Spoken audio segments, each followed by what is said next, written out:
Aujourd'hui, on va réaliser les très célèbres barrer, ces délicieuses crêpes en 1000 trous à déguster avec du bon miel. Je vous donne toutes les étapes et astuces pour les réussir à coup sûr et avoir cette incroyable texture. C'est parti!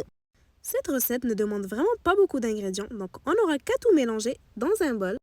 Alors 200 g de semoule extra fine ou bien de semoule fine, 120 g de farine, du sel, donc environ l'équivalent d'une cuillère à café, 15 g de sucre,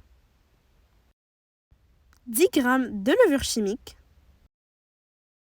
Je mélange bien le tout avant d'ajouter ma levure boulangère pour qu'elle ne rentre pas en contact avec le sel. Donc 10 g pour la levure boulangère. Finalement, je vais incorporer 800 ml d'eau tiède en mélangeant bien, comme ceci. On va bien mélanger le tout avant de mixer. J'utilise un mixeur plongeant, mais vous pouvez utiliser n'importe quel type de mixeur.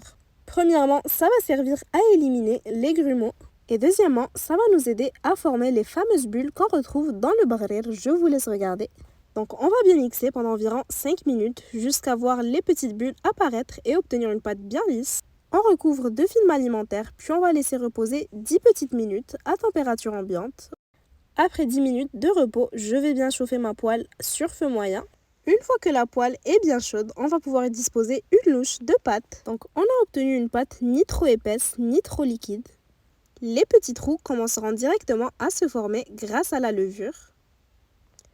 Donc on va laisser cuire pendant environ 2 à 3 minutes, méfiez-vous surtout sur le visuel. Une fois que les petits trous sont formés de partout et que la crêpe atteint une couleur bien dorée, on va pouvoir retirer. Et petite astuce pour faciliter la formation des bulles, on va passer la poêle sous l'eau froide après chaque crêpe. Donc les barrer, on ne les retourne pas, on les cuira uniquement sur la première face.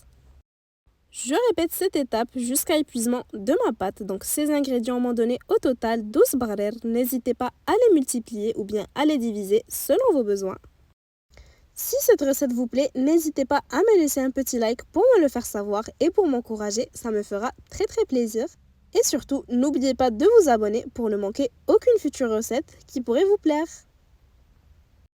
Il n'y en a pas deux comme les barrer, ça a une texture vraiment particulière et c'est super bon, surtout pour le goûter.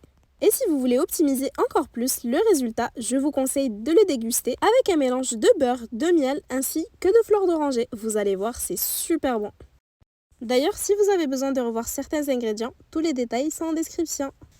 Et voilà notre délicieux résultat. C'était vraiment hyper facile à faire et c'est d'un pur délice. Ça fait changement des crêpes qu'on mange tous les jours. Si vous essayez la recette, j'attends de voir vos retours en commentaire. En tout cas, j'espère qu'elle vous aura plu. Si c'est le cas, n'hésitez pas à la liker et à la partager avec vos proches. Et à bientôt pour de nouvelles inspirations.